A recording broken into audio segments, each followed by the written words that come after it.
Good evening, खुश रहो, स्वस्थ रहो, सभी को एक एक आशीर्वाद। बहुत दिनों बाद, yes I think last class हमारी हुई हो थी 18 को, और आज फिर से क्लास हो रही है 38 को। बहुत दिन हो गए। हमारे लिए क्या लाए बेटा? वहां पर ही मान के चलो कि कुछ भी अगर आप वहां से लेते हो, खरीदते हो ना, तो जो प्राइसिंग है, रफली बात करूं मैं, रफली प्राइसिंग जो है वो आप 10 टाइम्स मान लो, 10 टाइम्स मिनिमम साइड में, यहां से अगर अच्छे कंपेयर करें तो। वो भी मैं कम ही बोल रहा हूं, नहीं जैसे मान लो आप एक रेस्टोरेंट में खाना खाने जाते हो स्विट्जरलैंड में, अपने यहाँ पर दाल की एक प्लेट जो है ना, वो हो सकता है 150, 200, 250, 300 डिपेंड करता है, ठीक है, बट इस रेंज में आराम से मिल जाती है। वहां पर अगर हम बात करें तो यही, अगर स्विस फ्रैंक में बात करूं तो 22, 23, 25 CHF, जो कि यहां से कंपेयर करें तो कमीशन वगैरह के बाद 110 का पड़ जाता है। एक स्विस फ्रैंक जिसे बोलते हैं ना, 110 रुपए के आसपास मानो, तो अगर वो 25 स्विस फ्रैंक की एक दाल है तो उसको मल्टीप्लाई कर दो 110, यानी 27.5 रुपए की रोटी नान। अगर वहां पर हर एक वो सब 6 स्विस फ्रैंक, सबको तुम 110 से मल्टीप्लाई करते रहना। किसी ने पूछा कि सर आप वहां से क्या लाए हो, वो मैं बता रहा हूँ। बेटा स्विस बैंक में अकाउंट खुलवाने के लिए ना बहुत सारे पैसे मांगते हैं, बहुत सारे। लेकिन अच्छा क्या वहां पर अच्छा ये है कि वहां की जो नेचुरल ब्यूटी है ना यार, वो नेचुरल ब्यूटी जबरदस्त है। प्लस जो नेचुरल ब्यूटी में वो एड ऑन करते हैं, नेचुरल ब्यूटी इंडिया में भी ऐसा नहीं है, बट उन्होंने उसको बहुत मेंटेन किया हुआ है। क्लीन, इतना क्लीन है, मतलब आप सोचो कि ट्रेन चल रही है और ट्रेन के दोनों साइड में, आप सोचो इंडिया में आप ट्रेन से जा रहे हो, ट्रेन के दोनों साइड क्या हाल होता है। वहां पर आप सोचो ट्रेन के बगल में घर बने हुए, एकदम क्लीन, कहीं कोई गंदगी नहीं है, बिल्कुल साफ सुथरा। प्लेटफॉर्म्स हो, पब्लिक टॉयलेट्स हो, ओहो, कहीं कोई गंदगी नहीं है। तो देख वो वाली बात तो है। हाँ, सिविक सेंस जबरदस्त है। आप सोचो आप रोड क्रॉस करने वाले हो, अपने यहाँ पे क्या होता है कि गाड़ी वाले हाथ देते हैं, रुक रुक रुक भाई, रुक जा, मेरे को पहले जाने दे, मेरे को पहले जाने दे। अगर बाई द वे कोई कार आ रही है और आप रोड क्रॉस करते, आप खड़े भी हो साइड में, जहां पर अगर वो पाथ नहीं है क्रॉसिंग का, तो वो रुक जाएगा, वो आपसे कहेगा आप जाओ। वो हमेशा ऐसा, और ऐसा एक नहीं करता, हर कोई करता भाई। तो आपको जाने के लिए देख रखा है। अपने यहाँ पर तो सोचो आप क्रॉस करो, कोई कार वाला आ जाए तो वो आपको गाली देगा, आप उसे कहोगे रुक जा, यहाँ नहीं। तो ये बड़ा अच्छी बात है। बाकी तो ठीक है, मतलब पब्लिक ट्रांसपोर्टेशन बहुत जबरदस्त है, बहुत कन्वीनियंट है। बस हो या ट्रेन हो, बहुत एक दूसरे के नहीं, ट्रेन स्टेशन और बस स्टेशन इतने क्लोज है कि बस से छूटो, ट्रेन से बस में, और सब कुछ एक्सेसिबल है by wheel chair, by trolley. आपको अगर पास कोई ट्रॉली व्हील चेयर है तो आप सब कुछ हर जगह जा सकते हो। इवन एक बंदा अगर व्हील चेयर पर भी है ना, खुद अकेले अपने दम पर व्हील चेयर पर घूम सकता है। और इवन आप सोचो आप व्हील चेयर पर, और आपको बस में, उनकी जो बसेस होती है ना, जब रुकती है तो उनका बस ऐसी लो लेवल की, लो फ्लोर बसेस होती है, लेकिन जब वो रुकती है तो एक साइड से उसका बस का जो फ्लोर है ना, वो और डाउन हो जाता है, स्लांटेड हो जाता है, और वो बिल्कुल प्लेट जो फुटपाथ होता है ना, उसके लेवल पर आ जाता है, और इजीली आप अपनी व्हील चेयर से उसके अंदर जा सकते हो। हाँ बता रहा हूँ बेटा, खर्चे की बात करो तुम, सही बात है। मुद्दे की बात तो ये है कि सर ये थोड़ा तो खर्चा कितना होगा। देखो खर्चा तो तुम पर डिपेंड करता है तुम कितने ऐश से, याशी से, मतलब मजे से रहना चाहते हो, नहीं तो उस पर डिपेंड करता है। बट मिनिमम टिकट ही पड़ जाता है 60,000, 65,000, 50-60,000 का तो खाने, एक आदमी का टिकट है। होटल्स, तो अभी खर्चे की क्या बात करनी है? तुम्हारा जाने का प्लान है भी तो है नहीं, देखो तो अभी क्या फायदा, जब प्लान बने तब सोचो। अभी तो देखो कि हाँ, देखो अभी तो ये कह सकता हूँ कि देखो भाई आईआईटी की तैयारी कर रहे हो, आईआईटी की तैयारी कर लो, आईआईटी में चले जाओ, फिर मत सोच, फिर सोचने की बात ही नहीं है कि क्यों सोचना कितना खर्चा है, क्या है, वो तभी सब पॉसिबल है। ठीक है, चलो जी, खर्चा अभी नहीं बताऊंगा भैया, थोड़ी आर्थिक घूम के आया हूँ, टोटल थोड़ी करूंगा यार, घूम फिर के आया हूँ। ठीक है, रफली चलो आइडिया देता हूँ। एक hotel room per day Indian currency में बात करें तो 40 से 50,000 के आसपास कुछ मिल जाता है पर डे के हिसाब से, है ना।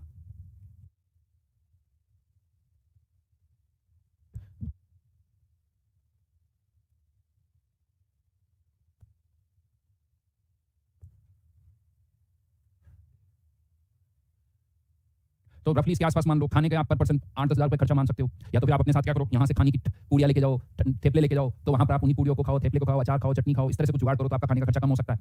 नहीं, या वहाँ पर आप अपार्टमेंट्स ले लो जहाँ पर खुद कुकिंग करो तो आपका खाने का खर्चा कम हो सकता है। अदरवाइज तो 10 पर पर्सन 10,000 रुपये का खाने का खर्चा पर डे का है भाई, है ना। तो खाने का खर्चा बता दिया, होटल का खर्चा बता दिया। हाँ, ट्रांसपोर्टेशन में वहाँ पर क्या सिस्टम होता है वो मैं आपको बताता हूँ। वहाँ पर स्विस ट्रेवल पास मिलते हैं। तुम लोग वैसे मेरे को यूट्यूब वाला वो बना दो, क्या कहते हैं ना, यूट्यूब वाला ब्लॉगर जो आपको पूरी आइटिनरी वगैरह की इन्फॉर्मेशन दे रहा है, बट स्विस ट्रेवल पास मिलता है। वो ऐसे मिलता है 3 दिन, 5 दिन, 8 दिन, 15 दिन, 10 दिन। वो आप खरीद लो तो फिर वहाँ के आप किसी भी ट्रेन में, किसी भी बस में, किसी भी बोट में फ्री में बैठ सकते हो। फिर आपको अलग से टिकट खरीदने की जरूरत नहीं पड़ती है। तो वो हमने ले लिया था, वो सस्ता पड़ता है, इनफैक्ट वो सस्ता पड़ता है। फिर आपको टेंशन नहीं लेनी कि कौन सी गलत बस में तो नहीं चढ़ गया, नहीं तो वहाँ फाइन बहुत ज़्यादा होता है। तो ठीक है, बैठ जाओ, कोई टेंशन नहीं है। वहां से यहाँ आने का मन तो नहीं कर रहा होगा। देखो यार, मन तो करता है घूमने का, लेकिन घूमते घूमते भी आदमी पता है थोड़े दिन बाद बोर हो जाता है। उसे लगता है चलो यार अब घर चलो। अच्छा तो लगता है, पहले दूसरे दिन जाते मस्त लग रहा है, फिर लेकिन 8-9 दिन होने के बाद लगता है चलो अब घर चलते हैं। क्या है, देख लिया, आज भी वही देख लिया, कल भी वही देख लिया, परसों भी वही देख लिया, वही क्लीनिनेस है, वही पहाड़ियाँ, सुंदर सी पहाड़ियाँ, बर्फ है, ये सब कुछ, अब घर चलो। हाँ हाँ बिल्कुल, हाँ बिल्कुल कार्तिक, खर्चा तुम्हें जोड़ेगी, बिल्कुल सही कहा तुमने। अच्छा तुम्हारी यादें, हाँ एक दो बार मैंने सोचा था कि कोई रील बनाऊं, कोशिश तो बहुत की मैंने कि देखो यार आज मैं स्विट्जरलैंड में आया हुआ हूँ, इस जगह में घूम रहा हूँ, बहुत अच्छा लग रहा है, यहाँ पर ये ट्रेन से चलती है, जैसे तो यूट्यूब पर उड़ा दो। मेरा भी मन क्या बनानी थी, बहुत बुरी बन रही थी, उसे देख के मुझे लग रहा था नहीं भाई छोड़ दो, कोई और ही ठीक है, मैं केमिस्ट्री पढ़ा सकता हूँ, केमिस्ट्री पढ़ा देता हूँ। चलो जी चलो, अब तुम्हारे को मेरी बातें बता दी। हाँ, अब हम स्टार्ट करते हैं। लास्ट क्लास में हमने कहाँ पहुंच गए थे भाई? हम्म, हम्म,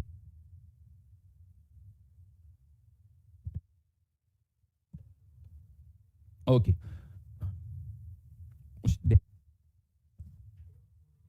हम्म, तो लास्ट क्लास में हमने रेट लो डिस्कस कर लिया था, हाँ या ना? ये सारी इंटरेस्टिंग बातें मैंने आप लोगों को बता दी थी। और फिर अच्छा, ये होमवर्क में आप लोगों को देके गया था। इसकी क्लास में अलग से, अच्छा, थर्मोकेमिस्ट्री की डीपीपी नंबर, सॉरी, एक्सरसाइज 3 और 4।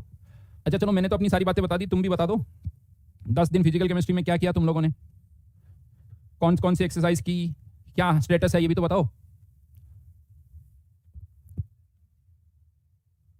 अच्छा, एसकेएम सर ने मेरी सारी क्लासेस ले ली थी, ऐसा हो सकता है?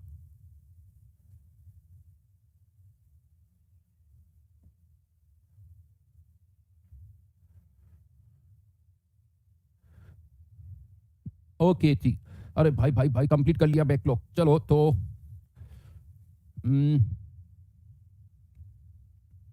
इनका डिस्कशन की क्लास में अलग से लगूंगा, डिस्कशन क्लासेस अलग से लगेगी, ठीक है? क्योंकि आप में से कुछ का मेरे को थर्मोकेमिस्ट्री का डिस्कशन करना है, कुछ का रिडॉक्स का करना है, वो अलग से लगेगी। पेपर डिस्कशन भी है, उसके लिए भी मैं अलग से क्लास लगा दूंगा। तो डिस्कशन वाली जो क्लासेस हैं वो अलग से लगेगी, 2-3 दिन में लग जाएगी। आप अपना सारा जो है ये तैयार करके रखना। थर्मोकेमिस्ट्री एक्सरसाइज 3 और 4, रिडॉक्स की एक्सरसाइज 3 और 4, इसकी अलग से 2 या 3 दिन में क्लास लगेगी, ठीक है? वो हम अलग से डिस्कस कर लेंगे। जिनका ये चैप्टर हुआ है बेटा उन्हीं की बात हो रही है, जिनका नहीं हुआ है उनकी बात नहीं हो रही है, ध्यान रखना, है ना? तो कंफ्यूज मत हो। आप में से कुछ का रिडॉक्स हुआ है, कुछ का थर्मोकेमिस्ट्री हुआ है, तो जिसका रिडॉक्स हुआ है उसका रिडॉक्स, और जिसका थर्मोकेमिस्ट्री हुआ है उसका थर्मोकेमिस्ट्री की मैं बात कर रहा हूँ, ठीक है? अब लास्ट टाइम हमने वापस काइनेटिक्स में यहां तक हम कर चुके थे। क्या बताया था मैंने आपने थर्मो, इस पर्टिकुलर पार्ट में केमिकल काइनेटिक्स में मैंने रेट लो बताया था, और आपसे ये कहा था, कुछ कुछ टर्म्स मैंने समझाई थी जिसको थोड़ा सा मैं वापस से समराइज कर देता हूँ। रेट्स हम अलग अलग तरह से डिफाइन करते हैं, rate of appearance, rate of disappearance, और उसके अलावा rate of reaction, right? Rate of reaction निकालने के लिए रेट ऑफ अपीयरेंस और रेट ऑफ डिसअपीयरेंस को उनके स्टोइकोमेट्रिक कोफिशिएंट से डिवाइड करना पड़ता है, ठीक है? उसके बाद फिर हमने आपस में इन दोनों को रिलेट किया था, रेट ऑफ अपीयरेंस को रेट ऑफ डिसअपीयरेंस से रिलेट करना है तो उनको उनके स्टोइकोमेट्रिक कोफिशिएंट से डिवाइड कर लो, ये भी हमने देखा था। फिर अब क्वेश्चन ये आता है कि हम किसी की भी रेट को कैसे फाइंड आउट करें। रुको बेटा, देखो, अब जिनको भी मैंने कहा ये डिस्कशन करेंगे वो सब अलग क्लास में होगा, ठीक है? जिनका रिडॉक्स का डिस्कशन जो भी दिया वो मैं अलग से करूंगा, थर्मोकेमिस्ट्री का दिया वो भी अलग से करूंगा, ठीक है? क्लियर? अब आई थिंक उसमें कोई डाउट नहीं। अब काइनेटिक्स पर फोकस करते हैं, सबके कमेंट दिख रहे हैं, है ना? तो ठीक है, और मैं आपको बता दूं, थर्मोकेमिस्ट्री हो गया या जो भी चैप्टर्स हो गए, ये बेचेस टू बेचेस वेरी कर रहे हैं। जिनमें होगा हुआ है उन्हीं में डिस्कशन होगा, जिनका नहीं हुआ है उनकी अलग से बाद में सारे वो क्लासेस जो भी लगनी है वो लगेगी। तो कंफ्यूज मत हो, फोकस अब किस पे करो? काइनेटिक्स पे। तो अब मैंने आपसे बताया रेट लो के बारे में मैंने आपको बताया था कि जो रेट होती है किसी भी रिएक्शन की, वो उनके एक्टिव मास के प्रोडक्ट के directly proportional raise to the power stoichiometric coefficient, ठीक है जी? अब यहां पर ये मैंने कहा था कि जो stoichiometric coefficient raise to the power जो है उसे हम कहते हैं पी और क्यू, जो कि उनके स्टोइकोमेट्रिक कोफिशिएंट के बराबर भी हो सकते हैं और नहीं भी हो सकते हैं। और ये जो स्टोइकोमेट्रिक यानी पावर जो है इसे हम कहते हैं order of reaction, order with respect to A और बी, जिसकी वैल्यू पॉजिटिव नेगेटिव कुछ भी हो सकती है, और ये हम एक्सपेरिमेंटली डिटरमाइन करते हैं। और एक एलिमेंट्री रिएक्शन के लिए जो ऑर्डर होता है वो स्टोइकोमेट्रिक कोफिशिएंट के बराबर होता है। फिर मैंने आपको यह समझाया था कि एक्टिव मास क्या होता है। तो मैंने कहा था एक्टिव मास एक वेरिएबल है जो कि कभी मोलरिटी के बराबर होता है, कभी मोलरिटी, कभी मोल फ्रैक्शन, यानी ये एक तरह का वेरिएबल है। रिएक्शन टू रिएक्शन इसका मतलब बदलता है। तो हमें क्या करना है, तो हमें कब एक्टिव मास को किससे रिप्लेस करना है ये मैंने लिखवा दिया था। गैसेस के लिए बाय मोलर कंसंट्रेशन और पार्शियल प्रेशर, कोई आयन या सॉल्यूट है तो उसके लिए बाय मोलर कंसंट्रेशन ओनली, लेकिन सॉलिड, प्योर लिक्विड और सॉल्वेंट के लिए ये एक्टिव मास जो होता है इसकी वैल्यू फिक्स होती है, इसको प्रोपोर्शनलिटी कांस्टेंट में मर्ज कर दिया जाता है। ये मैंने एक एग्जांपल से भी आपको समझाया था। ये कार्बन सॉलिड है, इसका एक्टिव मास कांस्टेंट है, तो इसको प्रोपोर्शनलिटी कांस्टेंट में मर्ज कर दिया, तो इसको अलग से लिखने की जरूरत नहीं पड़ती है। फिर मैंने आपको ये समझाया था कि जो रेट है वो कौन सी लिखनी है। रेट ऑफ डिसअपीयरेंस भी लिख सकते हो, rate of disappearance of B भी लिख सकते हो, या रेट ऑफ रिएक्शन भी लिख सकते हो। लेकिन अगर यहाँ रेट ऑफ डिसअपीयरेंस ऑफ ए है तो यहाँ जो रेट कांस्टेंट आएगा वो भी विद रिस्पेक्ट टू ए आएगा। अगर रेट ऑफ रिएक्शन है तो यहाँ rate constant with respect to reaction आएगा, यहाँ rate constant with respect to B आएगा। और आप इन रेट कांस्टेंट को एक दूसरे से रिलेट कर सकते हो। कैसे रिलेट कर सकते हो ये भी मैंने आपको बताया था। ये आपस में यहाँ पर रिलेशन, बड़ी छोटी छोटी बातें हैं बट बहुत इंपॉर्टेंट है, बहुत इंपॉर्टेंट पॉइंट्स है जो कि आगे चल के आपकी अच्छी खासी हेल्प करने वाले हैं। अब फाइनली हमारे पास जब क्वेश्चन आएगा तो उसमें क्वेश्चन में हमें दे रखा होगा कि ऑर्डर कितना है। अगर रिएक्शन की रेट दो रिएक्टेंट पर डिपेंड कर रही तो दोनों के रेस्पेक्ट में ऑर्डर दे रखा होगा। केवल एक ही रिएक्टेंट है तो उसका ऑर्डर दे रखा होगा। मोस्टली क्वेश्चन में जो ऑर्डर होता है, रिएक्शन होती है, उसमें एक ही रिएक्टेंट इन्वॉल्व होता है और उसका ऑर्डर मतलब उसकी पावर आपको दे रखी होगी। अगर पावर 1 है तो उसे हम बोलते हैं फर्स्ट ऑर्डर रिएक्शन, 0 है तो जीरो ऑर्डर रिएक्शन, सेकंड है तो सेकंड ऑर्डर रिएक्शन। अब इससे कैसे क्वेश्चन सॉल्व होंगे उस पर हम आ रहे हैं। तो अब मैं यहां से आगे बढ़ रहा हूं। हेडिंग डाल दीजिए इंटीग्रेटेड रेट लो, यानी रेट लो को अब हम इंटीग्रेट करेंगे, इसीलिए इसे बोल रहे हैं इंटीग्रेटेड रेट लो। रेट कांस्टेंट किस पे डिपेंड करता है ये भी और मैं आगे बताऊंगा आगे डिटेल में। हाँ, लेकिन अभी यहां पर आपने देखा होगा for a given reaction rate constant depends only on temperature. ये केवल टेम्परेचर चेंज करने पर ही चेंज होगा, यानी किसी की अमाउंट बढ़ा दी, किसी की अमाउंट कम कर दी तो उससे रेट कांस्टेंट में कोई चेंज नहीं होता है। ठीक है जी। अरे भाई अंकित जी, सबके कमेंट यहां दिख रहे हैं भाई, टेंशन मत लो, टेंशन नहीं लो। एटॉमिक अभिलाष अभी थोड़ी देर बाद पूछना, नॉन एकेडमिक डाउट बाद में एंड में होते होते। ठीक है, तो zero order reaction, zero order reaction let से ये कोई रिएक्शन है, A converting into product, n उसका स्टोइकियोमेट्रिक कोफिशिएंट है, एन की वैल्यू 1 2 3 4 कुछ भी हो सकती है, लेकिन हमें कहा जा रहा है कि रिएक्शन कौन से ऑर्डर को फॉलो कर रही है, जीरो ऑर्डर को फॉलो कर रही है। अगर जीरो ऑर्डर की रिएक्शन है तो यहां पर रेट, अब देखिए यहां पर ये चीज देखने वाली है कि मैंने यहां पर कौन सी रेट लिखी है, रेट ऑफ डिसअपीयरेंस ऑफ ए मैंने लिखा है, रेट ऑफ डिसअपीयरेंस ऑफ ए मैंने यहां पर लिखा है। तो यहां पर जो ये रेट कांस्टेंट है ये भी विथ रिस्पेक्ट टू ए है, लिखा नहीं है कि ए के बी, लेकिन हमें पता चलना चाहिए कि rate constant with respect to A है अभी। देन कॉन्सेंट्रेशन ऑफ ए की पावर 0, कॉन्सेंट्रेशन ऑफ ए की पावर 0। शुभ बेटा आई नो, अभी तुम इस पर फोकस करो, ठीक है। देन सिंस ए की पावर 0 है तो यहां पर के रह गया। जितने भी डेरिवेशन हम करते हैं इन सभी डेरिवेशन में हम रेट कांस्टेंट जो यूज करते हैं वो विथ रेस्पेक्ट टू ए ही होता है, विथ रेस्पेक्ट टू ए ही होता है। जीरो ऑर्डर है इसीलिए यहां पर ए की पावर 0, अगर ए की पावर 1 होगी तो इसे बोलेंगे फर्स्ट ऑर्डर रिएक्शन, 2 होगी तो सेकंड ऑर्डर रिएक्शन, और क्वेश्चन में आपको हमेशा ऑर्डर दे रखा होगा, ऑर्डर दे रखा होगा। अब हमें क्या करना है, रेट का एक्सप्रेशन आ गया, ये रेट है, अब हमें इसे इंटीग्रेट करना है। तो इंटीग्रेट कैसे करेंगे, माइनस डी ए इक्वल्स, या माइनस भी उधर लेके चले जाते हैं, माइनस के डी टी, इंटीग्रेट कर दीजिए इसको 0 से टी तक, ठीक है। तो इसको इंटीग्रेट करेंगे तो ये क्या आ जाएगा, माइनस के टी, और यहां पर लिमिट लगेगी, इनिशियल कॉन्सेंट्रेशन को हम ए नॉट से लिखते हैं और किसी टाइम टी पर कॉन्सेंट्रेशन को ए टी, तो इस डी ए का इंटीग्रेशन ए और लिमिट लगाने पर यह आ जाता है A T minus A naught, और इसी को अगर रीअरेंज करें तो A T equals to A naught minus K T. जैसे जैसे टाइम बढ़ेगा ए की कंसंट्रेशन कम होती जाएगी, बट यहां देखा जाए तो कंसंट्रेशन का टाइम के साथ एक लीनियर एक्सप्रेशन आया है, लीनियर एक्सप्रेशन आया है यहां पर A T equals to A naught minus K T. और यहां पर एक छोटी सी चीज इसको लिखो पहले, तो इस एक फॉर्मूला आ गया है जिससे आप किसी भी टाइम पर ए की कॉन्सेंट्रेशन, ए की रिमेनिंग कॉन्सेंट्रेशन बता सकते हो। देखो यहां पर नोटेशन में एक बार फिर से क्लियर कर दूं, ए नॉट मतलब इनिशियल कॉन्सेंट्रेशन, और अगर मैं ए टी लिख रहा हूं या सिंपली ए लिख रहा हूं मतलब ये किसी टाइम टी पर, किसी टाइम टी पर ए की कॉन्सेंट्रेशन है। या तो नोटेशन हम ये यूज करते हैं या फिर हम इनिशियल कॉन्सेंट्रेशन को स्मॉल ए से भी लिख देते हैं, इनिशियल कॉन्सेंट्रेशन को स्मॉल ए से। तो यहां पर एक और चीज लिखते हैं, अगर मान लो इनिशियल कॉन्सेंट्रेशन स्मॉल ए है और उसमें से एक्स रिएक्ट कर गया तो किसी टाइम टी पर कॉन्सेंट्रेशन को हम और कैसे लिख सकते हैं, ए माइनस एक्स, जहां पर एक्स क्या हो गया, change in concentration, change in concentration, ये सब यहां लिखा हुआ है देखो, ए माइनस एक्स, ए माइनस एक्स, और ये है amount reacted, x is what, जो अमाउंट रिएक्ट कर चुकी है विच इज एक्स। तो कोई आपसे पूछे अमाउंट रिएक्टेड कितनी होगी, तो इनिशियल माइनस जो बची हुई है, ये नोटेशंस हैं जो आपको पता होना चाहिए। अमाउंट रिएक्टेड इज एक्स, लिख लीजिए इसको। रिएक्टेंट ज्यादा हो तो क्या होगा, यश अभी तो उससे कोई फर्क नहीं पड़ रहा रिएक्टेंट कम हो या ज्यादा हो। सर ये तो कॉम्प्लेक्स रिएक्शन होगी ना, एलिमेंट्री हुआ तो ना कोई जीरो ऑर्डर हो पाएगा। क्रिश ऐसा ऐसा क्यों बोला, क्यों? हाँ ये बात सही है, बिल्कुल बिल्कुल, वो आगे मैं बताऊंगा, बट जो तुम कह रहे हो वो सही है। पलक लेग नहीं हो रहा है, कहीं कोई प्रॉब्लम नहीं है।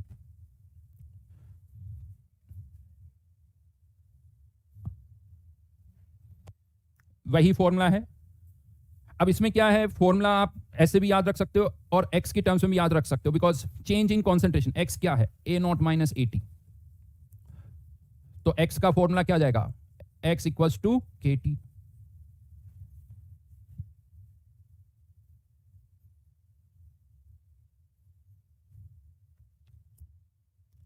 चलिए एक सिंपल सा क्वेश्चन दे रहा हूं यहां पर, बहुत बेसिक सा क्वेश्चन है। प्रिंस ये एक्सप्रेशन प्रोडक्ट से ड्राइव कर सकते हैं? पहले पूरा क्वेश्चन बताओ प्रिंस, फिर उसकी भी बात करेंगे। प्रोडक्ट की कंसंट्रेशन आदेश, उससे कोई फर्क नहीं पड़ता, क्योंकि जो रिएक्शन की रेट है वो केवल रिएक्शन की जो रेट है वो केवल रिएक्टेंट की कॉन्सेंट्रेशन पर ही डिपेंड करती है। For a zero order reaction having rate constant दे रखा है। If initial concentration of reactant is 10 m, find concentration of reactant after 2, 5, 10। हाँ, यहां पर किसी ने एक अच्छा क्वेश्चन पूछा कि बताओ ये के कौन सा है। वेरी गुड, इंटरेस्टिंग क्वेश्चन है। तो अब देखो भाई, क्वेश्चन में कुछ भी नहीं दे रखा है, तो डायरेक्ट आप सिंपल सा ये फॉर्मूला लगा दो और वो के पुट कर दो, और कोई दिमाग हमें लगाना ही नहीं है। यहां सिंपली ये फॉर्मूला लगेगा, खत्म।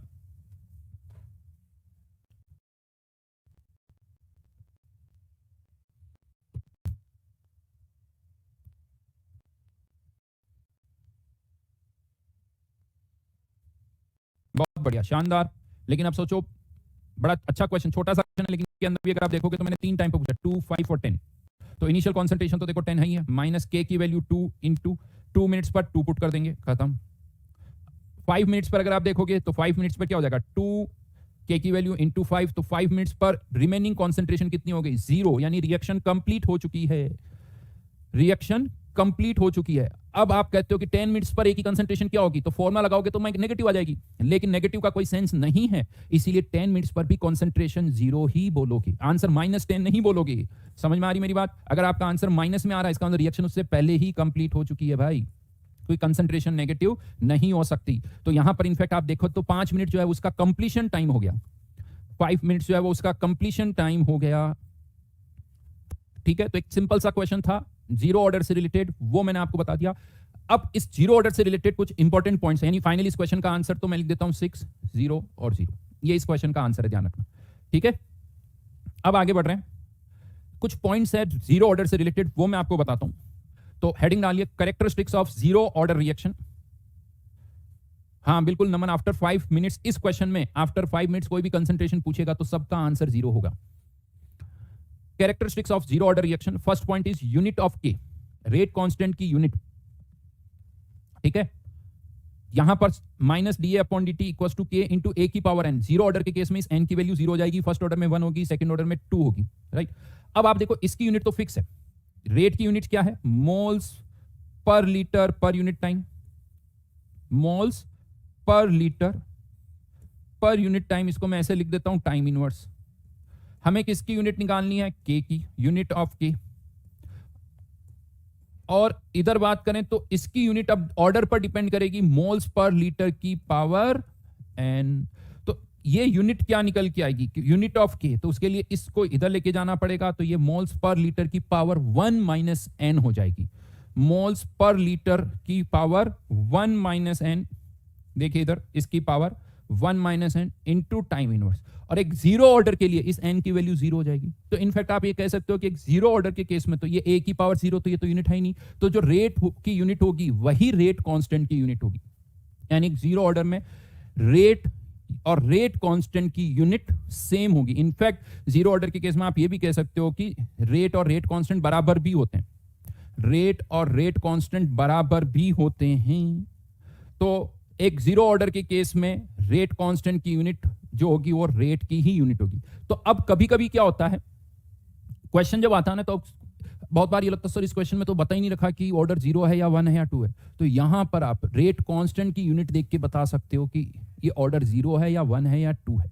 यहां पर अभी यूनिट्स क्या, मोल्स पर लीटर पर मिनट, इसको देख के मैं बता सकता हूं कि ये जीरो ऑर्डर है। फर्स्ट ऑर्डर में अलग होगा, यस फर्स्ट ऑर्डर की अगर हम बात करें तो फर्स्ट ऑर्डर के केस में आप देखोगे कि ये भी वैल्यू 1, ये भी वैल्यू 1, तो ये वाली टर्म कैंसिल आउट हो जाएगी, यानी फर्स्ट ऑर्डर में रेट कांस्टेंट की यूनिट केवल टाइम इनवर्स आएगी, केवल टाइम इनवर्स आएगी। सेकंड ऑर्डर में कुछ और होगी, थर्ड ऑर्डर में कुछ और होगी। तो पहला पॉइंट यूनिट ऑफ के, ये ऐसे ही लिखना बेटा, जैसा यहां दिख रहा ना वैसे, मोल्स पर लीटर की power 1 minus N into time inverse. Second point पर आते हैं, कंप्लीशन टाइम। कंप्लीशन टाइम मतलब क्या होता है इसका, completion time, time when 80 equals to 0, यानी वो टाइम जिसमें रिएक्टेंट पूरा खत्म हो जाए। 80 0 मतलब रिएक्शन कंप्लीट हो जाए, इसीलिए इसको हम बोल रहे हैं कंप्लीशन टाइम। अब अगर मैं आपसे पूछूं कि किसी भी जीरो ऑर्डर रिएक्शन का कंप्लीशन टाइम क्या होगा, तो जीरो ऑर्डर रिएक्शन मतलब 80 क्या हो जाना चाहिए, 0, तो बताओ वो टाइम कितना आएगा। अगर हम के की टर्म्स में बात करें तो ये जो टाइम है वो कितना आएगा, t equals to A naught upon K, this is the completion time, A naught upon K, यानी एक इतने टाइम में ये रिएक्शन कंप्लीट हो जाएगी, एक जीरो ऑर्डर रिएक्शन जो है वो इतने टाइम में कंप्लीट हो जाएगी, this is known as completion time. ये छोटे छोटे पॉइंट्स है, लेकिन क्या होता है, एक क्वेश्चन आता है, 4 ऑप्शन होते हैं, कोई कंप्लीशन टाइम का, कोई किसी और चीज का, तो खट से आपको पता होना चाहिए यार मतलब क्या होता है इसका, ज्यादा टाइम नहीं लगना चाहिए, छोटे छोटे क्वेश्चन से फटाफट कर सकते हैं। लिख लिया आपने ये कंप्लीशन टाइम, आगे बढ़ रहा हूं।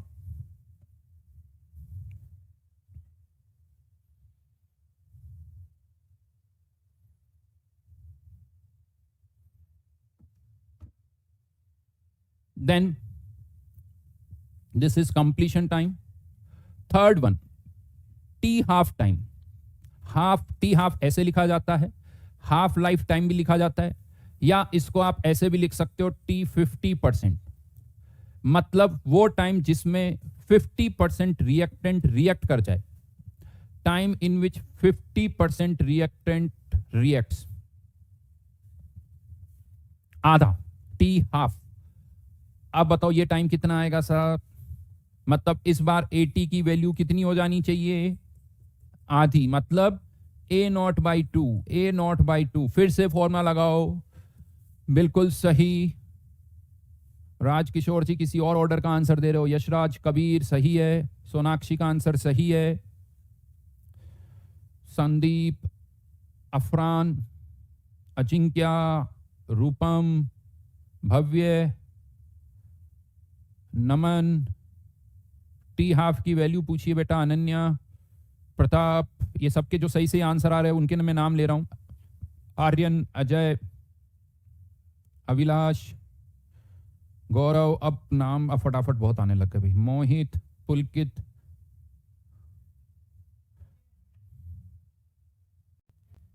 अद्वैत,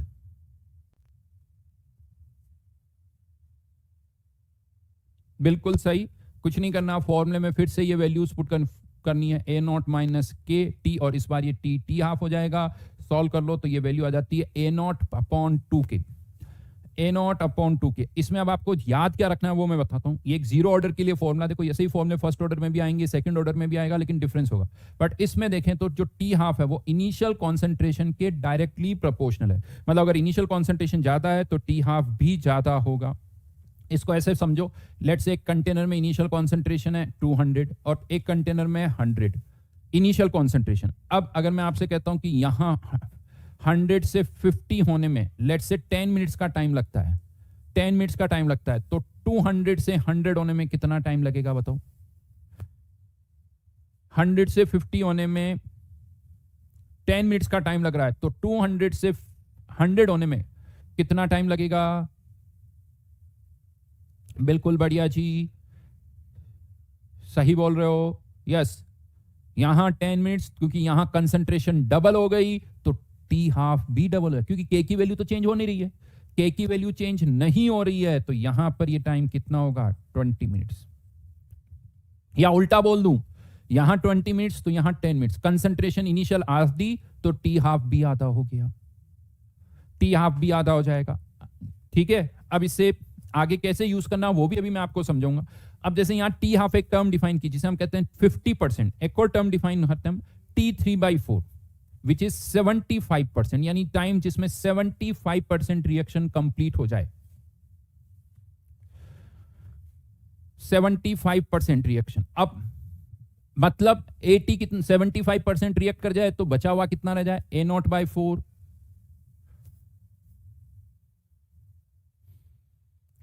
रूपम बिल्कुल सही, अभी मैं आ रहा हूं थोड़ा, बिल्कुल फिर से फॉर्मूला लगा सकते हो आप, A0/4, फॉर्मूले से तो आंसर आ ही आएगा, कोई प्रॉब्लम ही नहीं है।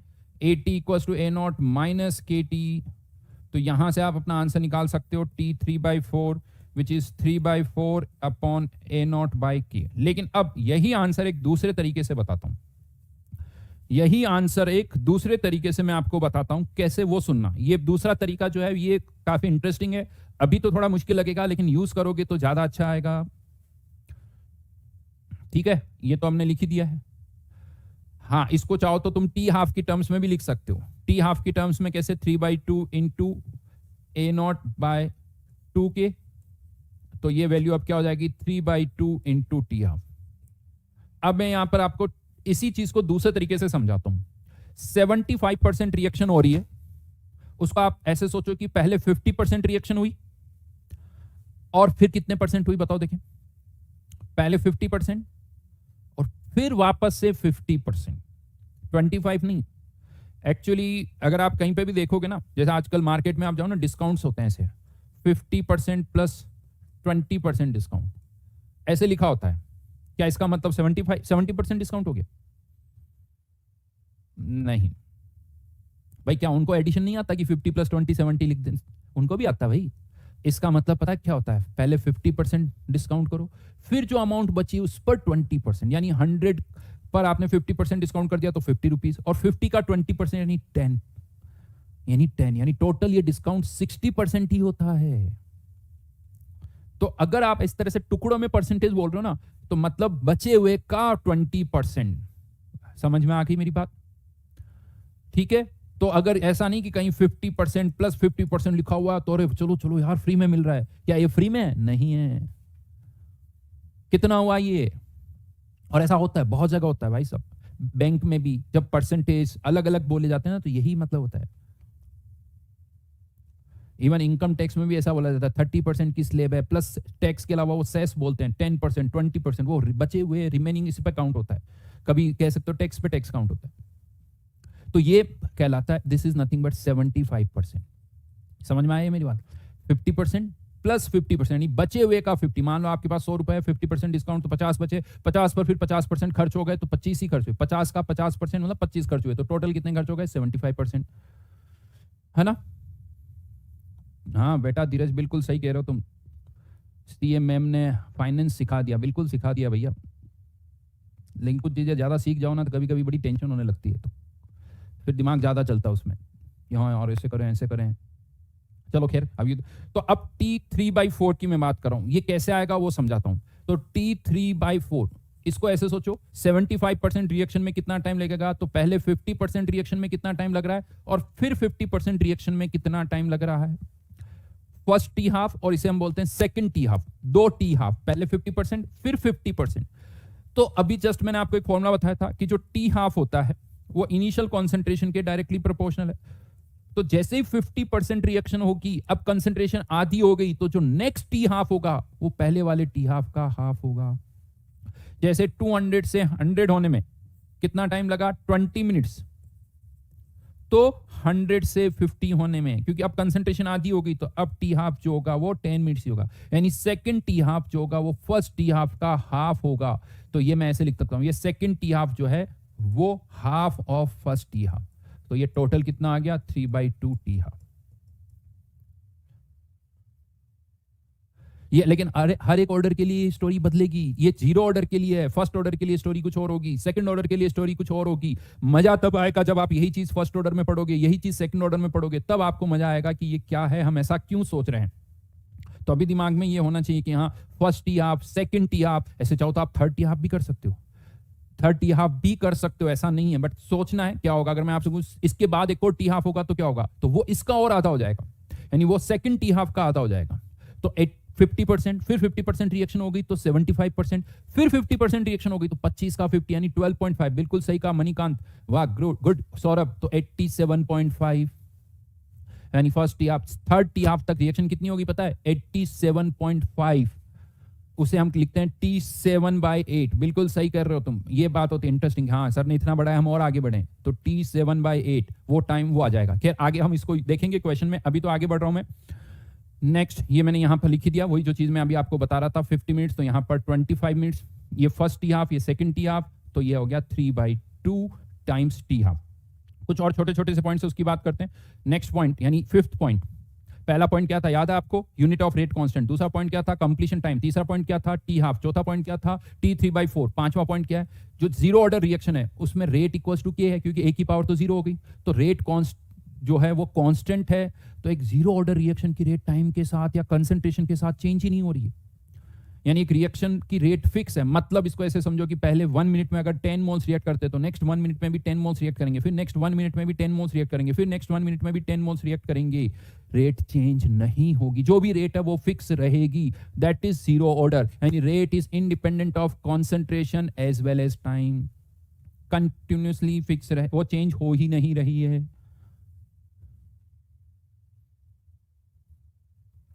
बेटा सबके मैसेज दिख रहे हैं, प्लीज टेस्ट की जानकारी दे दीजिए। बता दूंगा बेटा, टेस्ट की जानकारी पता चल जाएगा, नोटिफिकेशन सब आएगा, डोंट वरी।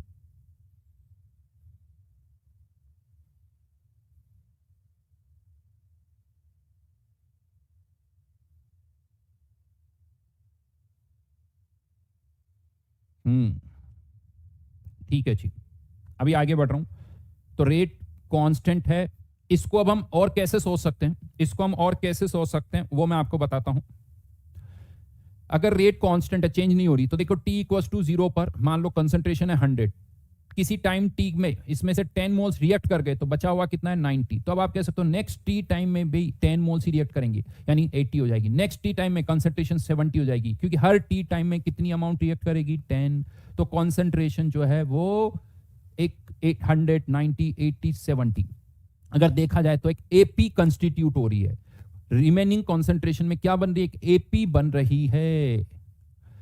जैसे यहां पर अगर हम देखें, initial concentration A naught, time T पर remaining concentration A naught minus K T, तो 2t टाइम पर ए नॉट माइनस 2 के टी क्या बन गई, ए naught minus K T minus 2 के टी, हर के टी का डिफरेंस आ रहा है, ये क्या बन जाती है, एपी बन चुकी है।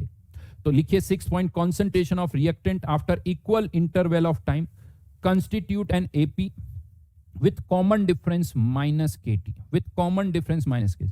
अब आपको लग रहा होगा ठीक है एक पॉइंट है, बट ये पॉइंट इंटरेस्टिंग कब होगा, ऐसा ही हम डिस्कशन फर्स्ट ऑर्डर में करेंगे तो वहां पता जीपी बनती है, सेकंड ऑर्डर में डिस्कस करेंगे तो वहां एचपी बनती है।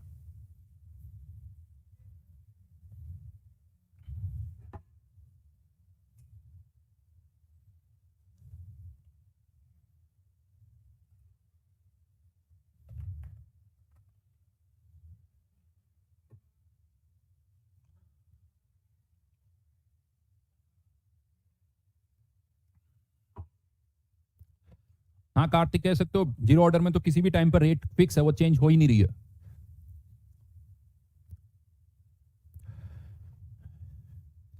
अब मैं इसी चीज को थोड़ा और अलग तरह से पुट कर रहा हूं। देखो ये सारे पॉइंट्स एक ही हैं, लेकिन इनको प्रेजेंट करने का तरीका अलग है। एक जीरो ऑर्डर रिएक्शन में आप कह सकते हो इक्वल टाइम में इक्वल अमाउंट रिएक्ट कर रही है, यानी टी टाइम में 10 मोल्स और फिर टी टाइम में 10 मोल्स, यानी इक्वल टाइम में इक्वल अमाउंट रिएक्ट करती है। रेट कांस्टेंट है तो इसका मतलब इक्वल टाइम में इक्वल अमाउंट रिएक्ट करेगी। तो लिखिए in equal interval of time equal amount of reactant reacts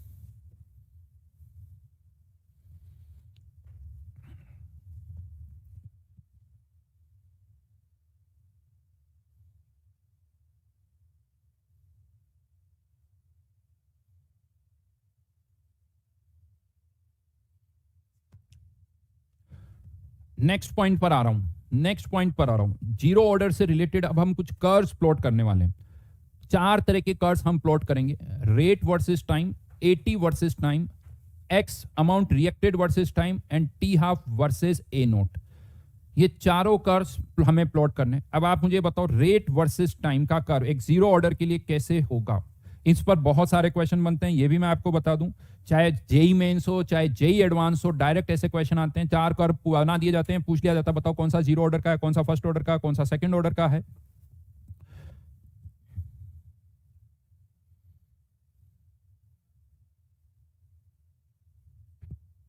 बिल्कुल सही कहा, रेट वर्सेस टाइम। तो यहां पर देखिए एक चीज मैं आपको क्लियरली बता दूं, जब भी आप कोई कर्व प्लॉट करते हो ना तो डेफिनेटली कोई ना कोई इक्वेशन जरूर होगी।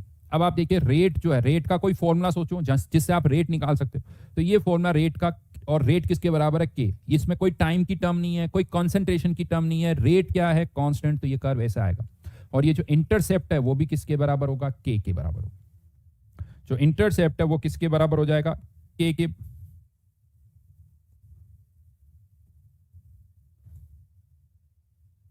बराबर हो जाएगा। Second curve 80 versus time, 80 versus time, फिर से सोचो इक्वेशन कौन सी है, AT equals to A0 minus KT।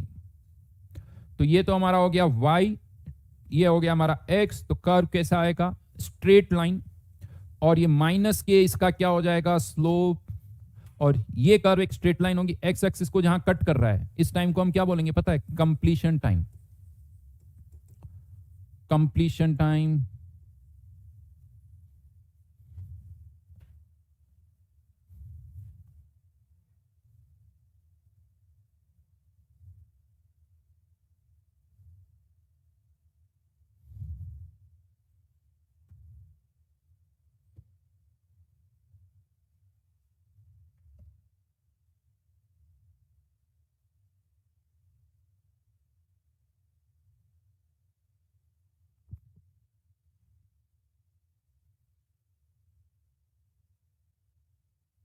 Krrish बेटा देखते हैं। देखो बेटा लाइव में आप पीछे नहीं जा सकते, मैं आपको बता दूं। अगर आप लाइव लेक्चर में पीछे नहीं जा सकते हो, जहां चल रही है वही हो, रिकॉर्डेड में आप आगे पीछे जा सकते हो।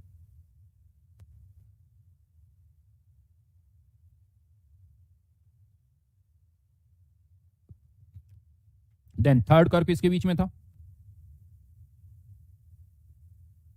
गायब ही हो गया। X versus time, X versus time, ये कैसा आएगा बताओ।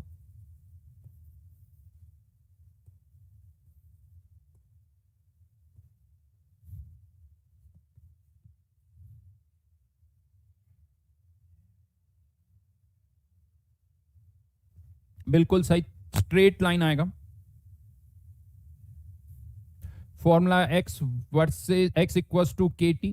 अगर आप एक्स और टाइम के बीच में कर्व प्लॉट कर रहे हो, T टाइम, ये कर्व कुछ इस तरह से होगा, और इस बार इसका स्लोप जो है वो किसके बराबर हो जाएगा, K के बराबर हो जाएगा। स्लोप किसके बराबर हो जाएगा, K के बराबर हो जाएगा।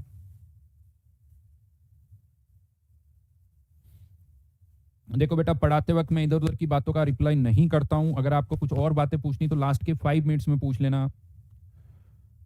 सबके कमेंट मुझे दिखते हैं, लेकिन जो इससे रिलेवेंट है वही बात मैं बताऊंगा, उससे अलावा मैं किसी भी कमेंट का रिप्लाई नहीं करता हूं। Then fourth one, T half versus A0। ये ध्यान रखना, ये वर्सेस टाइम नहीं है। तो T हाफ वर्सेस A0 अगर हम देखें तो जो फॉर्मूला है A0 अपॉन 2K, फॉर्मूला जो है वो क्या है, A0 अपॉन 2K। तो कर्व कैसा आएगा, T हाफ वर्सेस A0 का स्ट्रेट लाइन, और इसका स्लोप किसके बराबर हो जाएगा, 1 अपॉन 2K।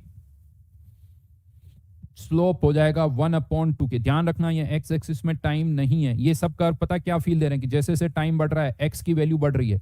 यहां ऐसा नहीं कि टाइम बढ़ रहा है, यहां आपने अलग अलग कॉन्सेंट्रेशन पर T हाफ मेजर किया। कॉन्सेंट्रेशन कम तो T हाफ भी कम, कॉन्सेंट्रेशन ज्यादा तो T हाफ भी ज्यादा। बिल्कुल संदीप बेटा, संदीप कह रहा है कि ग्राफ भूल जाए तो फॉर्मूले से, इसीलिए तो मैं हर जगह फॉर्मूला लिखवा रहा हूं कि कौन से फॉर्मूले से कर्व आया है। बेटा सिंपल सा है, एक्स वर्सेस KT, एक्स और T के बीच में कर्व प्लॉट करोगे तो स्ट्रेट लाइन, और इसका स्लोप किसके बराबर आ जाएगा, K के बराबर।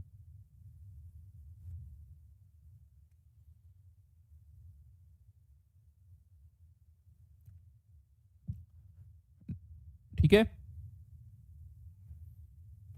चलिए अब आगे बढ़ते हैं। ये तो बात थी सारी जीरो ऑर्डर के लिए। अब आते हैं फर्स्ट ऑर्डर पर कि अगर रिएक्शन का ऑर्डर 1 है तो क्या होगा। तो फर्स्ट ऑर्डर की बात करते हैं। लेट्स से हेडिंग डाल दीजिए फर्स्ट ऑर्डर रिएक्शन। एक नए पेज पे हेडिंग डालना ताकि आपको अलग अलग दिखे, क्योंकि मोस्टली क्वेश्चन फर्स्ट ऑर्डर पर आते हैं, तो नए पेज से हेडिंग डालना फर्स्ट ऑर्डर रिएक्शन।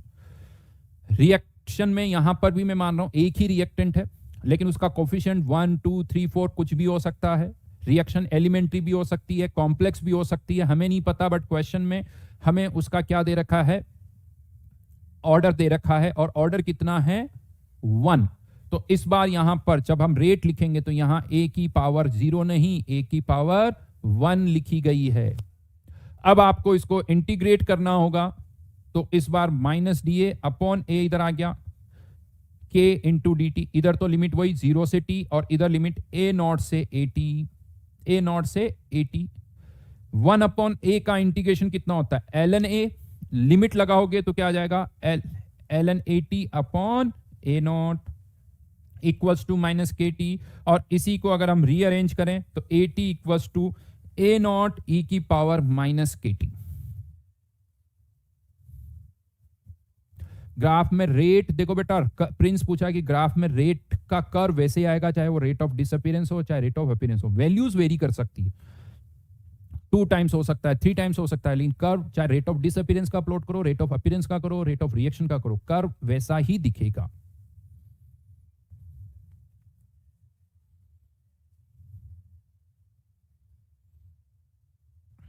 बेटा ग्राफ ये बहुत बेसिक कर्व हैं, समर्थ ने पूछा ग्राफ कैसे आता है, बेटा स्ट्रेट लाइन के कर्व कैसे होते हैं ये सब हमें पता है, y equals to M X plus C line के कर्व, एक्सपोनेंशियल कर्व कैसे दिखते हैं, ये बहुत बेसिक चीजें हैं।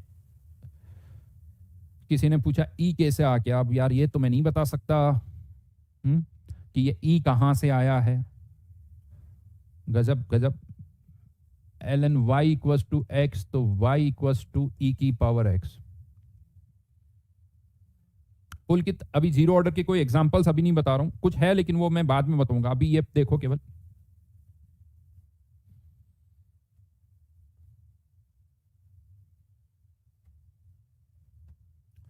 सोनारूल सर थर्ड ग्राफ, वापस से खुद सोचना, सोनारूल हो जाएगा, लेकिन अब इसी फॉर्मूले को आप अलग अलग तरह से कैसे लिख सकते हो वो बता रहा हूं, फॉर्मूला यही है, लिखने का तरीका अलग अलग है। तो ये देखिए, ये A T equals to A naught E की पावर माइनस के टी, ये तो हमने लिखा ही था। अब क्वेश्चन में क्या दे रखा और क्या हमें निकालना, उस पर बहुत कुछ डिपेंड करता है। क्वेश्चन में ए टी निकालना है तो आप ये वाला फॉर्मूला यूज करो, बट कभी कभी क्वेश्चन में आता है कि बताओ के की वैल्यू क्या होगी, टी की वैल्यू क्या होगी, और ए नॉट और ए टी दे रखा, तो इसी को हमने रीअरेंज किया है, इसी को हमने रीअरेंज किया है, A T A naught upon A T in ln of N A naught upon A T K T, कोई नया फॉर्मूला नहीं है, राइट। और A naught upon A T ये लॉग बेस ई है, इसको अगर आप लॉग बेस 10 में लिखते हो तो 2.303 हो जाएगा, log base 10 A naught upon A T. और याद करो मैंने आपसे कहा था कि ए नॉट को हम इनिशियल कॉन्सेंट्रेशन को ए भी लिख सकते हैं और ए टी को ए माइनस एक्स। तो लिखने का तरीका है बेटा कैसे हमें करना है। और थर्ड एक्स, अगर कोई पूछे चेंज इन कॉन्सेंट्रेशन कितनी होगी, तो चेंज इन कॉन्सेंट्रेशन क्या, A naught minus A T, initial minus जो बची हुई है इतना चेंज हो गया, ए टी का फॉर्मूला यहां से पुट कर दिया तो ए नॉट कॉमन आ जाएगा, तो that is change in concentration. अगर कोई डायरेक्ट पूछे कि चेंज इन कॉन्सेंट्रेशन निकालो तो ठीक है, ये फॉर्मूला लगा सकते हो। फिर से कहूंगा ये एक ही फॉर्मूला है, लिखने के तरीके अलग अलग हैं, लिखने के तरीके अलग अलग हैं।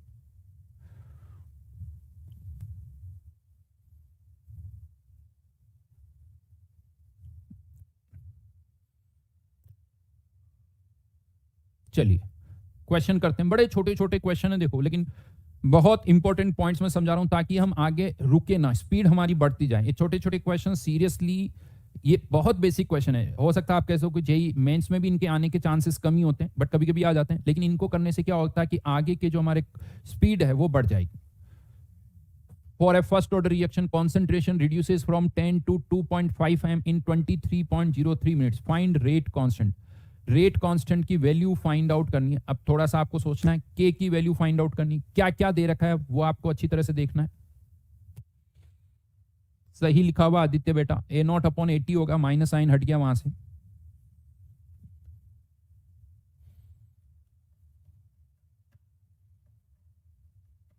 log 2 की वैल्यू भी दे रखी है, तो ये 0.3 आपको यूज करनी है।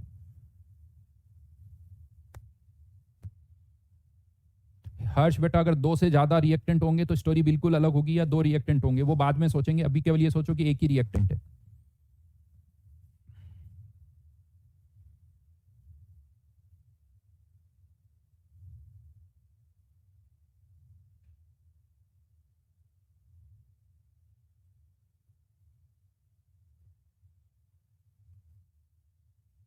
बताओ जल्दी से आंसर।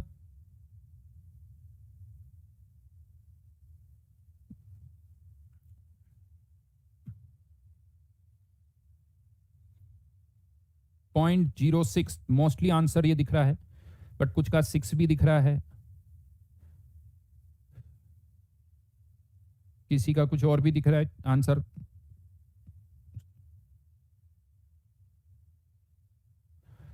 चलिए देखते हैं। तो डायरेक्ट फॉर्मूले में वैल्यूज पुट करनी है। यहां पर सिंस हमें के निकालना है तो मैंने ये वाला फॉर्मूला यूज कर लिया। इतने मिनट्स में, ये मिनट्स में टाइम दे रखा है तो टी की वैल्यू पुट कर दी, के निकालना है। सिंस अब मैं यहां पर बेस 10 में, क्योंकि देखो ज्यादातर कैलकुलेशन हम बेस 10 में ही करते हैं, तो 2.303 बेस ई से इसको किस में लिख दिया, बेस 10 में। इनिशियल कॉन्सेंट्रेशन 10, 2.5, ये कैंसिल आउट हो जाएगा। कितना बचेगा, 10 के इक्वल्स टू log 4, और log 4 की वैल्यू ये डाटा यूज करें तो 0.6, तो के इक्वल्स टू आ गया 0.06।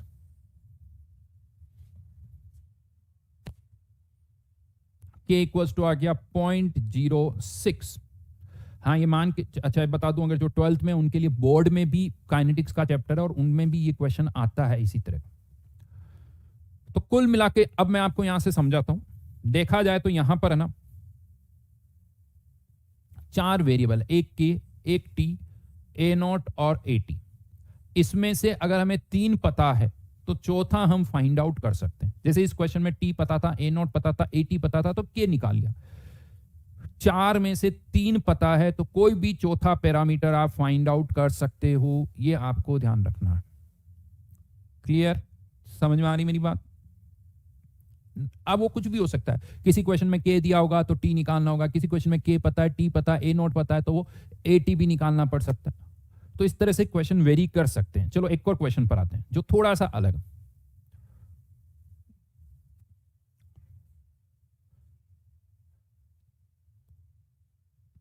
टी पूछा जा रहा है, एक फर्स्ट ऑर्डर रिएक्शन है जिसका के दे रखा है 2.303 minute inverse, find time required to reduce concentration to 10%। हाँ अब यहां पर थोड़ा देखो तो इनिशियल कॉन्सेंट्रेशन नहीं दे रखी, फाइनल कॉन्सेंट्रेशन भी नहीं दे रखी, लेकिन ये कहा जा रहा है कि कॉन्सेंट्रेशन जो भी इनिशियली है रिड्यूसेस टू 10%। मतलब क्या हो गया कि इनिशियली 100 है तो 10 हो जाए, 10 है तो 1 हो जाए, 1000 है तो 100 हो जाए। उसमें कितना टाइम लगेगा?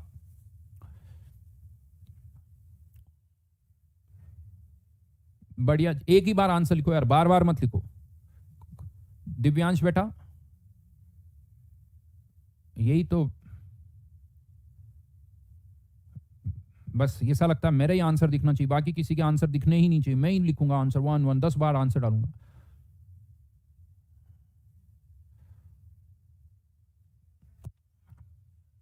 पता है मैं आपको सिस्टम बताता हूँ, सिस्टम किसे कहते हैं। स्विट्जरलैंड में अगर आप सर्किल पे खड़े हो, आप कार चला रहे हो, पता है रूल क्या है? वो सब बहुत क्लियरली देखते हैं। चारों तरफ सर्किल बना हुआ, बीच में रोड, चारों तरफ गाड़ियां खड़ी है, अपने आप कोई किसी को कुछ नहीं कहता। एक एक वाली लेन से एक कार गई तो उसके पीछे वाली कार उसके पीछे पीछे नहीं आएगी, वो वेट करेगा कि नेक्स्ट जो रोड है पहले वहां से एक कार आएगी, फिर एक कार उसके सामने वाले से, यानी टर्न बाय टर्न। तब तक उसके पीछे वाला वेट करता रहेगा। चौराहे पर 4 रोड है, हर रोड से एक कार निकलेगी, फिर दूसरी, फिर तीसरी, फिर वो नेक्स्ट स्टार्ट करेंगे।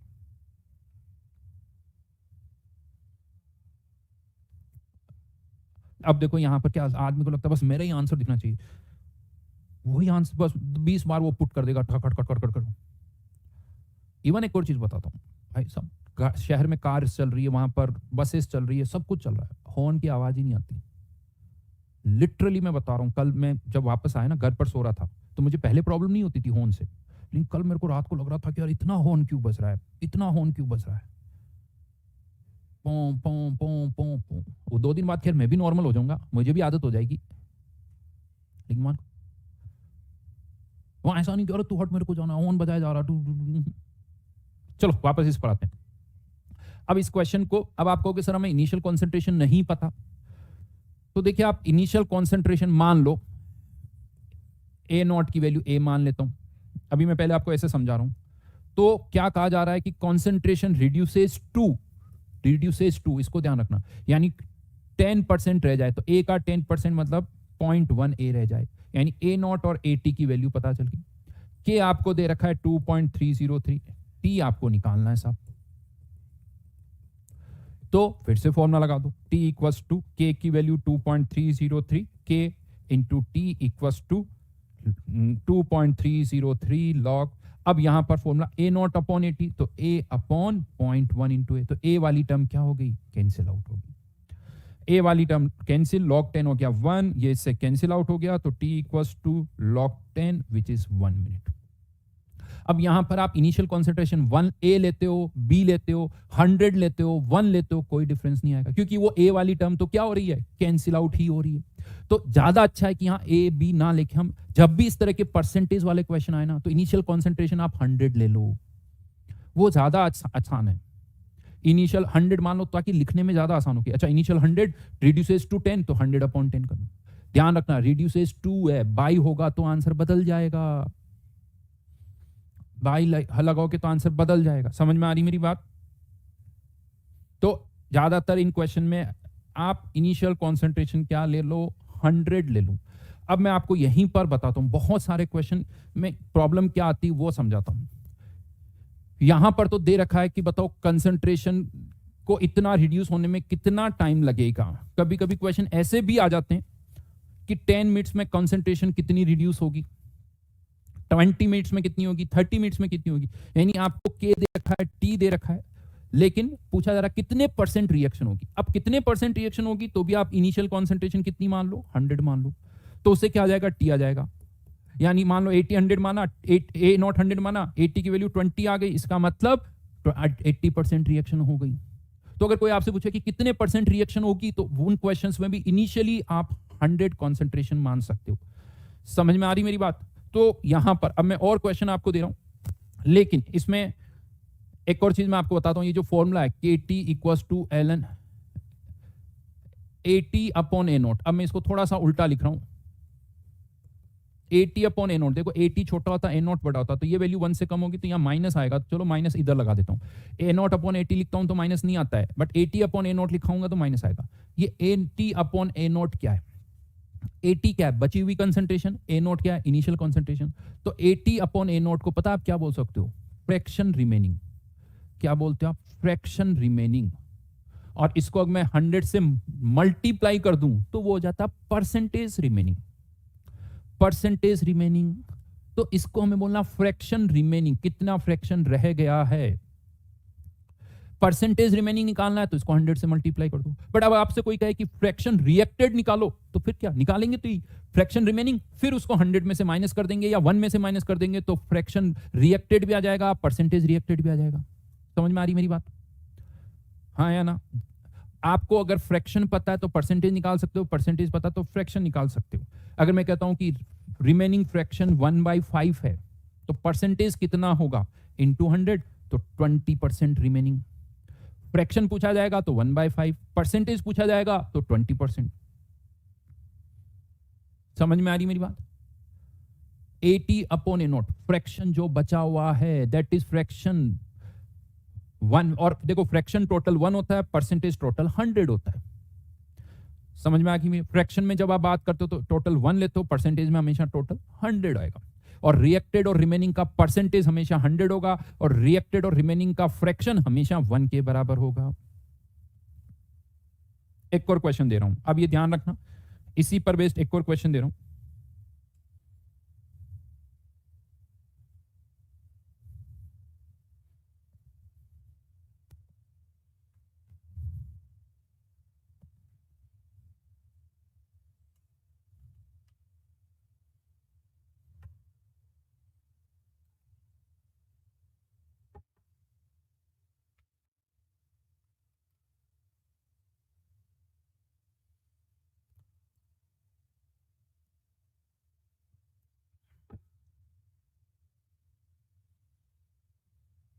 बहुत बढ़िया पवन कुमार ओझा जी।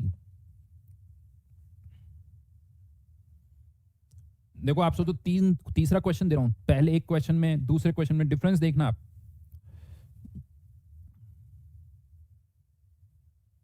यहां मैंने आपसे रेट कांस्टेंट के पूछा, पहला क्वेश्चन जो था। दूसरे क्वेश्चन में मैंने टाइम पूछा। अब तीसरे क्वेश्चन में मैं थोड़ी अलग चीजें पूछ रहा हूं। फॉर्मूला एक ही लग रहा है, एक ही फॉर्मूले पर क्वेश्चन पूछ रहा हूं, और यही होता है, केवल लैंग्वेज में घुमा दिया जाता है आपको कि सभी फ्रैक्शन रिमेनिंग क्या होता है, ये तो पता ही नहीं है, क्या निकाले मुझे तो समझ में नहीं आ रहा। अरे भाई क्या निकालना है, सोचो, फ्रैक्शन रिमेनिंग मतलब आपको AT/A0 की वैल्यू निकालनी है, क्या करना है और इससे ज्यादा। इसके भी दो तरीके बताऊंगा मैं आपको, इसके भी दो तरीके बताऊंगा। बहुत बढ़िया, मोस्टली आंसर सही है, मोस्टली आंसर बिल्कुल सही है, बिल्कुल सही। 25-75 परसेंटेज में पूछोगे तो 25-75, फ्रैक्शन में पूछोगे तो 0.25 और 0.75। 75% रिएक्शन हो जाएगी। Percentage remaining 0.25, 0.75, percentage remaining 25, percentage reacted 75।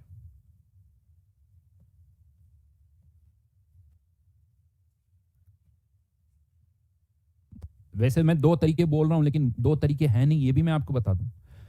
कहने के लिए दो है, बाकी एक ही तरीका है यार। तो क्या, अच्छा क्वेश्चन देखते ही अगर ना क्लिक करे तो दिमाग में आना चाहिए फ्रैक्शन रिमेनिंग मतलब मुझे 80/A0 की वैल्यू निकालनी है। किसकी वैल्यू निकालनी है मुझे? 80/A0 की। ये वैल्यूज आप निकालनी, इसी को हम बोलते हैं फ्रैक्शन रिमेनिंग। अब देखो यहां पर के की वैल्यू कितनी दे रखी है?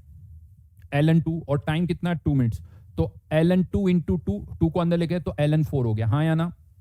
k की वैल्यू ln2 टाइम है 2, तो ये हो गया। इसको मैं क्या लिख सकता हूं? ln4, इधर ln, तो ये कट गया साहब। तो A0/80 की वैल्यू 4 है, उल्टा कर दिया मैंने, तो 80/A0 की वैल्यू हो गई 1/4, यानी फ्रैक्शन रिमेनिंग इज 1/4, 0.25।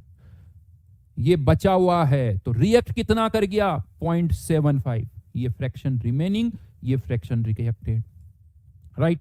परसेंटेज पूछा है, 100 से मल्टीप्लाई कर दो। नहीं तो एक और तरीका है, जैसा मैंने कहा कभी भी क्वेश्चन आए कि बताओ कितने परसेंट रिएक्शन होगी, कितना फ्रैक्शन रिएक्ट करेगा, तो आप इनिशियल 100 मान लो, इनिशियल कॉन्सेंट्रेशन को क्या मान लो? 100। अब फिर से सॉल्व करो, 2 इनिशियल 100, तो 80 की वैल्यू निकाल लो। 80 कितना आ गया? 25, यानी 100 मोल आपने लिए थे, बचे कितने? 25। 25% बचा हुआ है, 75% रिएक्ट कर गया। अब फ्रैक्शन की जब बात आती है तो 1 में से 0.25 बचा हुआ है और 0.75 रिएक्ट कर गया।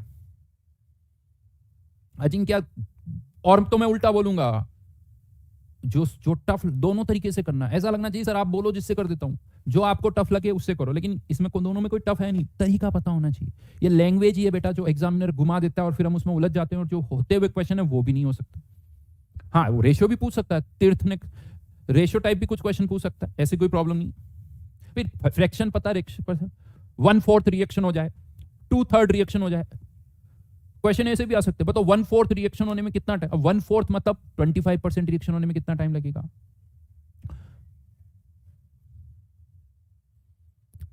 तो अब आपको ये देखना है कि हाँ सर ये क्वेश्चन हम कर सकते हैं, इनमें कहीं कोई प्रॉब्लम नहीं होनी चाहिए। बताओ।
जस्ट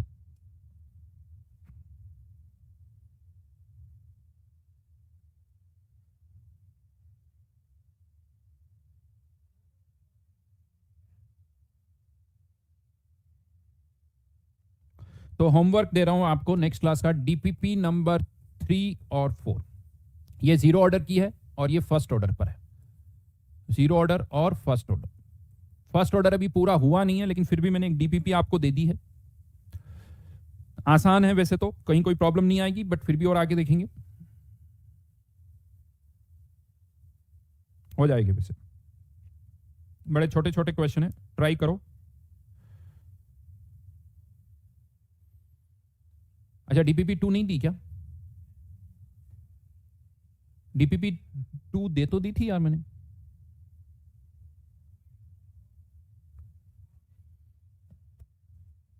अच्छा तो एक काम करो यार, फिर डीपीपी 2 और 3 करो, फिर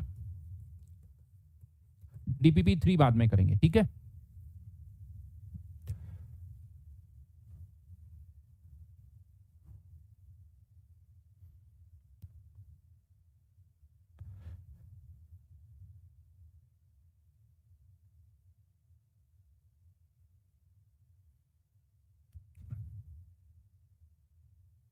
चलो जी, कोई नहीं। नहीं, मेरी क्लास अभी डेली नहीं है बेटा, आज हुई है वापस। जो शेड्यूल है MWF मंडे वेंसडे फ्राइडे वही होगी, MWF पे ही होगी। अभी और कुछ होगा तो मैं आपको बता दूंगा, बट नेक्स्ट क्लास तो वेंसडे को ही होगी, उससे पहले नहीं है।